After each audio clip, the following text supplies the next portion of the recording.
20 নম্বর পৃষ্ঠা 11 নম্বর লাইন আল্লাহ তাআলা বলেন ওয়ানিস্তাগফিরু রাব্বাকুম সুম্মা তুবু ইলাইহি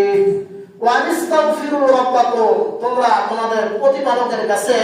নিজের পাপের কথা স্বীকার করে ক্ষমা প্রার্থনা করো, সুম্মা তুবু ইলাইহি, অতঃপর তওবা করো। আল্লাহ রাব্বুল আলামিন এরপরে সূরা তাহরিম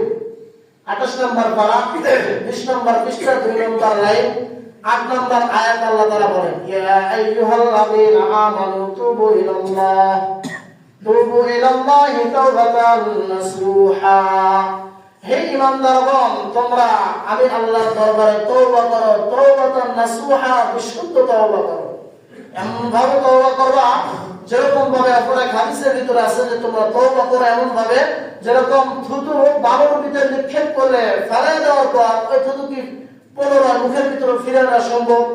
বলেন, ফিরে আনা কি সম্ভব? হাদিসের ভিতরে আছে তোমরা এরকম ভাবে যেরকম থুতুর বালুর ভিতরে থুতু ফেলানোর পর নিক্ষেপ করার পর এটা আর পুনরায় মুখের ভিতরে না সম্ভব না, এরকম ভাবে তওবা করো যে আমি যে জেনা করেছি এটা এরকম বানিয়ে নাও যে এটা আর কখনোই করা যাবে না, কখনোই সম্ভব না, এরকম তওবা।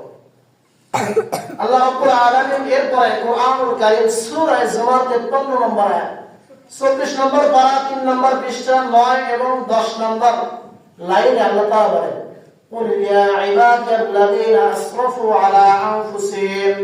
লা তাকনাতু মির রাহমাতিল্লাহ ইন্নাল্লাহা ইয়াগফিরুদ যুনুবা জামিআ ইন্নাহু হুয়াল গফুরুর রহিম। আল্লাহ তাআলা বলেন কুল ইয়া ইবাদাল্লাযীনা আসরাফু, কুল হে নবী আপনি বলিয়ে দিন, আপনি বলে দিন ইবাদাল্লাযীনা আসরাফু আলা আনফুসিহিম, আমার বান্দারা যারা গুনাহ করে করে নিজেদের উপর জুলুম করে ফেলছে, অনেক গুনাহ করেছে,